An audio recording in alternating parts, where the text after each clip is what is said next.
Now, for Ezekiel 43, we're very much continuing the experience that began in chapter 40. So if you want the background and the setting for all of that, please go back to my video on chapter 40, where I kind of walk us through the context of all of this and what's happening. What Ezekiel is seeing is earthly Jerusalem in the Messianic age, a functioning temple in Jerusalem in the Messianic age, surrounded by a temple complex, and he's being shown all of these details to give hope to, of course, Ezekiel himself, but to give hope to all of God's people as they endure tribulation and the destruction of Jerusalem, as it was in the time of the Babylonian exile, as it was after Rome, and even as it is today, as Israel today awaits a functioning priesthood and a functioning temple in Jerusalem, and even as it will be during the final tribulation. These are messages of hope, of God's confidence in his plans and his intentionality to bring all this about in the end. This is the ultimate victory and the condition of Jerusalem as it will be in the Messianic age, supposed to inspire hope in the hearer. And so here we go. We get into 43, and Ezekiel sees the reversal of the Lord's departure from the temple that happened in Ezekiel 8 through 11. So Ezekiel was prophesying about the destruction of Jerusalem, that the glory of God was going to depart Jerusalem, Babylon would come and destroy Jerusalem, all of that occurred, and he sees in a vision the glory of the Lord depart as Babylon destroys Jerusalem before it happened. This was before 586 BC.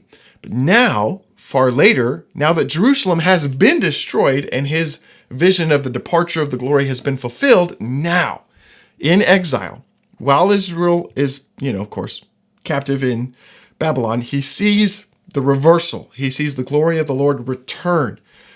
The Lord led me to the gate, the eastern gate of the temple complex, facing east, and behold, the glory of the Lord of Israel was coming from the east. It returns from the same direction, and the sound of his coming was like the sound of many waters, and the earth shone with his glory. It's so cool. I think this is cool because you can imagine a light traveling over the ground. And of course, the light that would be, of course, like reflected on the surface. But he's talking about restored creation as the garden conditions are being restored. And as the plants and the life in the Garden of Eden actually emanated the light of the glory of God. And so as the glory of God passes over like messianic land that's been restored, it's not just like this dim reflection of God's light. It is a vibrant shining as creation around the glory of God is reacting. It's actually emanating light as well. It's like way more glorious than me shining a flashlight in the dark somewhere. It is like shining a flashlight in a room and the room shines light back at you. It's so cool. And the earth shone with his glory. It's like, this is going to look like the whole face of the ground is like almost like crystal. Just the way the light is going to shine on it. It's so cool. And the vision I saw was like the vision I had seen when he came to destroy the city. Again, this is back in Ezekiel 8 through 11. I've even got the cross-reference for you in the notes. And then there's a message. When the man, this is so cool. So the glory of the Lord enters the temple through the gate that is facing east. So the way that the temple complex is arranged, I'm going to try to show it to you on screen with my hands, but the temple itself is facing east.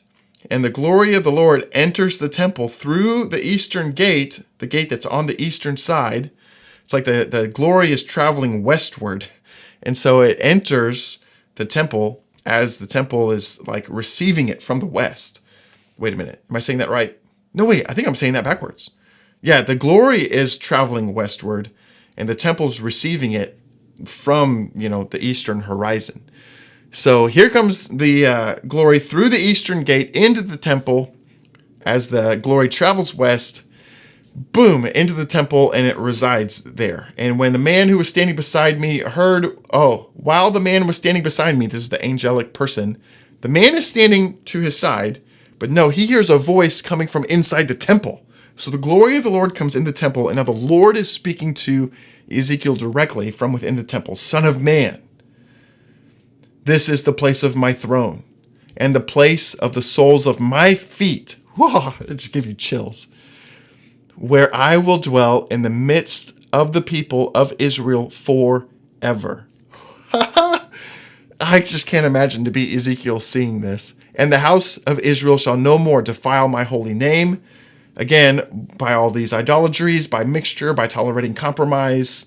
Now let them put away all of their spiritual infidelity and all the dead bodies of their kings far from me, and I will dwell in their midst forever. Now, what is this about? Well, God is calling, even though God is showing Ezekiel a depiction of a future holiness of Israel, he's calling them to live in holiness today in preparation for that day. He's saying, if this is your destiny, you can live in accordance with this destiny. You should, or even must, live in accordance with this future destiny today. The way that we live now corresponds with our messianic calling in the messianic age. It corresponds with our eternal destiny. We can live in accordance with that and in preparation for it. That we should, again, like the Lord said to Ezekiel in chapter 40, set our hope on these things. In verse 10, as for you, son of man, describe to the house of Israel the temple, that they might be ashamed of their iniquities. Now, this is when Israel's in rebellion. He's saying, describe to them the glory of the Messianic age, to call them to repentance, to call them back to a lifestyle that would be consistent with their destiny, because they have broken their agreement. They've become disloyal with their covenant destiny. Call them back to loyalty so they would be ashamed of their iniquities, and they will measure the plan.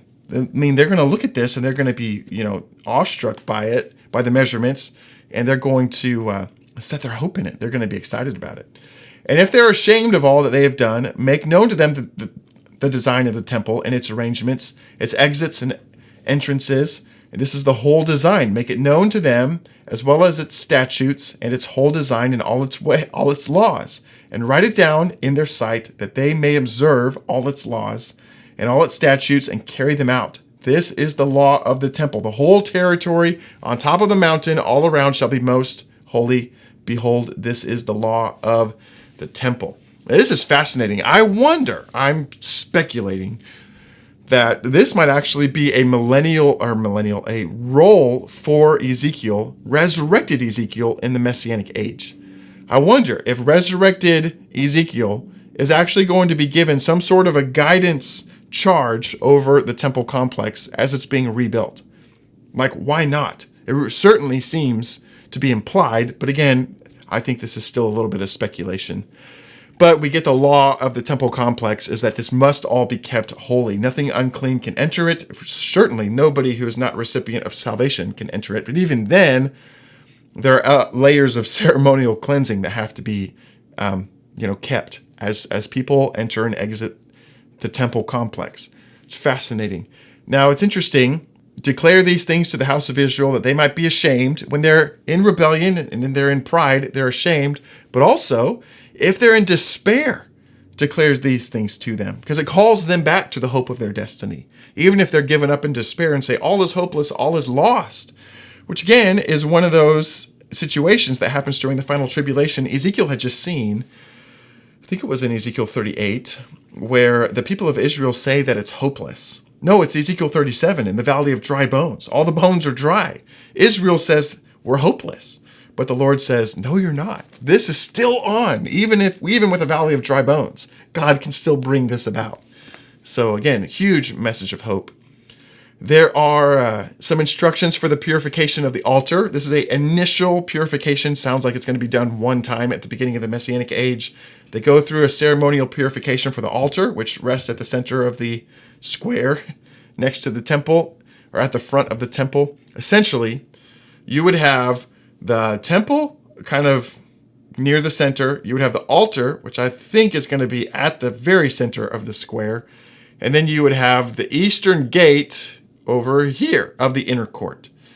The temple faces like out to the east, so that if you're standing in front of the eastern gate, you would see the into the temple. You would see the doors of the temple, and you would see the altar in between. So you'd have the eastern gate of the inner wall, then you have the altar in the middle, and then you would have the doors of the temple on the other side, facing out of the eastern gate. Okay, I try to like mimic it with my hands on the screen. I know that's kind of confusing. We might get into a little map of that in the discussion group. I've got some from some commentaries I've been reading that are fascinating. So, again, when we come to the altar, the priesthood of Zadok are going to be the ones who are given charge over the altar and its purification. Again, because the priests of Zadok historically tolerated no compromise. They were loyal 100% to the covenant, despite any spiritual or physical rebellion. And even among the priesthood, the Zadok priests were the ones who stayed loyal and did not tolerate compromise, even when the rest of the priesthood did. You will purify the altar and make atonement for it. Look, with a sin offering, declares the Lord. Take a bull from the herd of the sin offering. So this is an interesting example. A bull from the herd of the sin offering for a sin offering is used to purify the altar. Now the altar is, again, an inanimate object. The altar committed no sin. This is kind of a good example of the way that the sin offering is used and referred to in the Messianic age. It's a purification to purify even objects, utensils, the altar, the ground, different locations, clothing, and people to an extent. If their body has been around something that's unclean, even they have to go through a sin offering because they've broken the ceremonial purification that's required to minister in the presence that's going to inhabit that space. And there are consequences if they don't. I think I've put that in the notes in a future chapter. There are warnings. Yeah, there it is. Numbers chapter 4. I'm going to talk about this in the next chapter. But in Numbers chapter 4, there's a warning not to touch the most holy things in an unholy manner. If you are not cleansed, if you have not gone through the ceremonial purification appropriate for whatever ministry you're doing, or even the objects you're handling, like there's even conditions where people died because of that, because they touched an unholy thing in an unholy manner, used a holy thing in an unholy manner. This happened in 1 Chronicles 13 when Uzzah, who put out his hand to take hold of the ark when the oxen stumbled, the anger of the Lord was kindled against Uzzah and struck him down because he put his hand on the ark. And again, that upset David, that somebody who was not appropriately ceremonially cleansed, even though it's not that Uzzah was in open rebellion against God, but the way that he handled the holiness of God and as it related to the ceremonial cleansing of what was required for the ark, he broke that. And even that was, a threat that caused him to die because of the way that he interacted with a holy thing in an unholy way. So again, it's a lot. There's a lot there that, again, the typical New Testament, believer is not necessarily thinking about, but these same standards are going to exist in the Messianic age because of the intensity and the requirements placed on hosting the presence of God in like a real, tangible, literal way in Jerusalem in the Messianic age. So there's the purification standards for the altar that are going to last for 7 days into the Messianic age. After the 7 days are complete, then they can begin to, perform the ceremonies using that altar. So there are the ceremonial cleansings for the altar in chapter 43.